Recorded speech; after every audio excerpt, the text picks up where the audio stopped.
Welcome back to my channel. इस video में हम लोग इलास्ट्रेशन 2 करेंगे। अगर आपको पूरे कोर्स के लिए खुद को इनरोल करना है तो चैनल को सब्सक्राइब करके आप खुद का इनरोलमेंट कंप्लीट कर सकते हो। देखो, एक फैक्ट्री में 6 डे काम होता है एक हफ्ते में, ठीक है।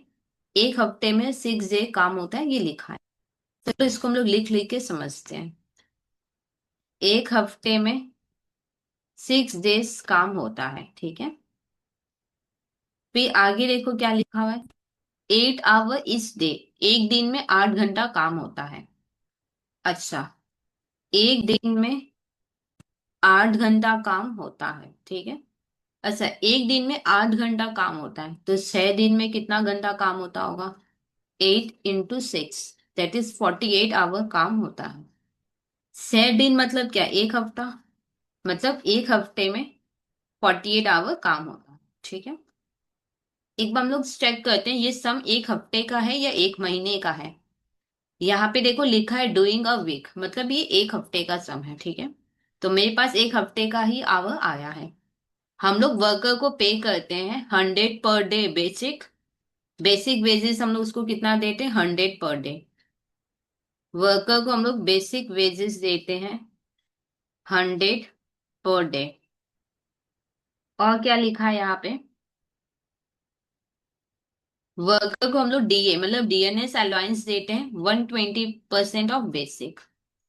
वर्कर को हम लोग डीएनएस अलाउंस देते हैं 120% ऑफ बेसिक। 120% बेसिक का करोगे तो 120 आएगा। 120 क्या? देखो, 120% ऑफ बेसिक, बेसिक कितना है? 100। तो 120 क्या आएगा? अगर 100 पर डे है तो जो आएगा वो भी पर डे ही होगा। क्या ये बात क्लियर? अच्छा, एक दिन का 100 रुपया, तो 6 दिन का कितना होगा? इंटू 6 करो तो 600 रुपया हम लोग देंगे। एक दिन का 120, तो 6 दिन का कितना? 720। अब देखो आगे क्या लिखा है। इसको वर्कर को हमने अलाउ किया है कि वो 30 मिनट का ऑफ ले ले, मिल ब्रेक ले ले, और 10 मिनट्स का रिसेस ले ले, यस के लिए, ठीक है। टोटल हम लोग इसको 40 मिनट्स का टाइम दिए कि भाई तुम 40 मिनट्स में अपना मिल कंप्लीट कर लो और यस ले लो, ठीक है। तो 40 मिनट्स क्योंकि वो यस करेगा, ठीक है, काम तो कुछ होगा नहीं। तो ये 40 मिनट्स क्या हो गया? Idle time. ये आइडल टाइम हर दिन वो 40-40 मिनट का ब्रेक लेगा, ठीक है यानी। तो ये आइडल टाइम पर डे निकलेगा। यहाँ पे देखो आइडल टाइम पर डे, जो कि कितना होगा? 40 मिनट। 40 मिनट को अगर हम आवर में कन्वर्ट करें तो 40/60 हो जाएगा। इसको अभी हम नहीं सॉल्व करें क्योंकि पॉइंट में आंसर आएगा। अगर आप कर भी लोगे तो कोई प्रॉब्लम नहीं है, कर लो। कितना होगा? 0.667 आवर, ठीक है। अच्छा, एक दिन का 0.66 आवर, तो 6 दिन का कितना? 0.667 × 6 करो कितना होगा? 4.002। इसको हटा दो, 4 आवर, ठीक है। तो ये 6 दिन का आया, मतलब एक हफ्ते का। तो यहाँ पे लिखो आइडियल टाइम पर वीक, ठीक है। अब मेरे को एक बात बताओ, एक हफ्ते में 48 आवर काम होता है, जिसमें 4 आवर तो आइडियल टाइम ही रहेगा। तो इफेक्टिव कितना काम होगा? इफेक्टिव वर्किंग आवर कितना होगा पर वीक? 48 आवर टोटल होता है, जिसमें तो 4 आवर आइडल टाइम होना है। तो इफेक्टिवली 44 आवर्स हमारे यहाँ पे काम होगा। अब देखो यहाँ पे क्या लिखा है। Doing a week, his card showed that his time was chargeable to us. इसने कहाँ कहाँ काम किया है वो यहाँ पे लिखा है। इस वर्कर ने जॉब एक्स में 15 आवर्स काम किया है, जॉब वाई में 12 आवर काम किया है, जॉब जेड में 13 आवर्स काम किया है। Time not booked was wasted while waiting for a job. इसका कुछ टाइम वेस्ट भी हो गया था जॉब में, जॉब के लिए वेट करने के लिए, ठीक है। जॉब का वो वेट कर रहा था, इसलिए उसका कुछ टाइम वेस्ट भी हुआ है। अच्छा, एक बार चेक करते हैं कुछ टाइम वेस्ट हुआ है कि नहीं। टोटल 48 आवर्स था। 4 आवर तो चलो आइडल टाइम है, तो उसको 44 आवर काम करना चाहिए। एक बार चेक करो उसने 44 आवर काम किया है क्या? 15, 12 और 13, 40 आवर हुआ है। तो 44 आवर्स को काम करना चाहिए ना। वो 40 आवर ही काम किया है। तो बाद बाकी 4 आवर क्या हुआ, उसका वेस्ट हो गया जॉब का वेट करते करते। ठीक है, तो यहाँ पे लिखो time wasted while waiting for a job. कैसे निकालोगे? टोटल 48 आवर होता है, जिसमें 4 आवर तो चलो ठीक है, वो खाएगा पिएगा, चलो 4 आवर आइडल टाइम हो गया। तो इफेक्टिवली उसको 44 आवर काम करना चाहिए, हाँ या ना। इस 44 आवर में उसने 15, 12 और 13 आवर काम किया है। तो कितना आवर उसको भी वेट करना पड़ा होगा? 4 आवर। ठीक है, एक बार फिर ध्यान से समझो। टोटल उसको 44 आवर काम करना चाहिए, पर वो सिर्फ 40 आवर ही काम कर पाया। 4 आवर्स वो क्यों नहीं किया? क्योंकि वो उसको वेट करना पड़ा जॉब के लिए। ठीक है, अच्छा आगे देखो क्या लिखा है यहाँ पे। In cost accounting state how would U allocate the wages. Wages को कैसे एलोकेट करोगे ये बताओ। अच्छा, वेजेस को किस में एलोकेट करेंगे? वेजेस को हम एक्स वाई जेड और टाइम जो वेस्ट हो गया उसमें एलोकेट करेंगे। ठीक है, मेरे को यहाँ पे वेजेस एलोकेट करने बोल रहा है। तो वेजेस किन किन में एलोकेट होगा? एक्स वाई जेड, और जो टाइम वेस्ट हो गया इनमें हम लोग एलोकेट कर देंगे। ठीक है, अच्छा पहले मेरे को एक बात बताओ, टोटल लेबर कॉस्ट कितना आएगा मेरा? टोटल लेबर कॉस्ट बताओ कितना होगा। बेसिक वेजेस हम उसको 600 देंगे, और 720 हम उसको डीएनएस अलाउंस देंगे।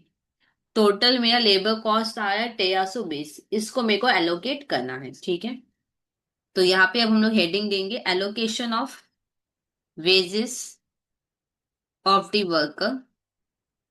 ठीक है, मैं क्वेश्चन ही कॉपी करवा रही हूँ आपको। फॉर द वीक, पर्टिकुलर और एक अमाउंट का कॉलम। ठीक है, ये 1320 कॉस्ट ना, इनको मेरे को एलोकेट करना है। किन किन में करना है? जॉब एक्स में करना है, जॉब वाई में एलोकेट करना है, जॉब जेड में एलोकेट करना है। Time wasted while waiting for a job. ठीक है नहीं? अच्छा मेरे को एक बात बताओ, वर्कर को वेट करना पड़ा, ठीक है। वर्कर तो वर्कर तो रेडी था काम करने के लिए। हमारा मैनेजमेंट सही नहीं था, जिसके वजह से वर्कर को वेट करना पड़ा जॉब के लिए। वर्कर तो रेडी है कि तो हम काम करते हैं। हमने कहा कि रुको रुको, अभी तो आप वेट करो, हम दे रहे हैं। ठीक है, तो इसमें वर्कर का तो कोई फॉल्ट नहीं है, क्योंकि हमारा गलती है, तो ये हमारे पीएल में जाएगा। क्या ये बात क्लियर हो? तो यहाँ पे लिख दो चार्ज टू कॉस्टिंग पीएल। ये कॉस्टिंग पीएल में हम लोग दिखा देंगे। अच्छा मेरे को एक बात बताओ, जॉब एक्स में कितना होगा? 15 आवर। जॉब वाई में 12 आवर। जॉब जेड में 13 आवर्स। और कितना टाइम वेस्ट हो गया जॉब के लिए वेट करने पे? वेट करने के लिए 4 आवर्स वेस्ट हो गया। अच्छा मेरे को एक बात बताओ, हमको इन सबको ये जो 1320 कॉस्ट है, इस पूरे को मेरे को एलोकेट करना है। यहाँ पे ध्यान से समझना। मेरा टोटल 1320 कॉस्ट लगा है, हाँ या ना? तो ये 1320 कॉस्ट ना, ये मेरे को इस पूरे में एलोकेट करना है। तो मेरे को एक इफेक्टिव वेज रेट निकालना पड़ेगा। Effective wage rate per hour. Per hour क्यों? क्योंकि पर आवर निकलेगा तभी तो इनटू करेंगे ना, 15 आवर 12 आवर। टोटल वेजेस कितना है? 1320 डिवाइडेड बाय क्या होगा? डिवाइडेड बाय 48 आवर या डिवाइडेड बाय 44 आवर। ठीक है, एक डाउट ये हो सकता है। ठीक है, इफेक्टिव वेज एड कर रहे हो तो 40 इफेक्टिव वर्किंग आवर लोगे। ठीक है, और ऐसे भी आपको समझ में आएगा कि 44 आवर ही क्यों लेंगे। इन चार को प्लस करो, टोटल कितना आया है? 44 आवर। मतलब ये पूरा खर्चा मेरे को 44 आवर में ये कवर करना है। ठीक है या नहीं? तो डिवाइडेड बाई क्या होगा? 44 आवर। क्या ये बात क्लियर है? देखो यहाँ पे मेरे को वेज रेट पर आवर निकालना होगा, तभी इनटू हम आवर कर सकते हैं। तो हम लोग effective wage rate per hour निकालेंगे। टोटल कॉस्ट मेरा 1320 है, डिवाइडेड बाई क्या होगा? 48 होगा या 44 होगा। ठीक है या नहीं? इफेक्टिव वेज रेट निकाल रहे हो तो 44 ही होगा। और मैं आपको सिखा रही हूँ कि 44 ही क्यों होगा, क्योंकि आगे सपोज मैं क्रॉस चेक नहीं करा पाऊंगी, तो यही पे मैं आपको क्रॉस चेक करवाती हूँ। देखो टोटल यहाँ पे 44 आवर है। ये जो 1320 है ना, ये 44 आवर में ही मेरे को ये कवर करना है, इसलिए डिवाइडेड बाय 44 होगा। सॉल्व करो कितना आएगा, 30 पर आवर। ठीक है, तो यहाँ पे लिखो इंटू 30, सब में हम लोग लिख देंगे।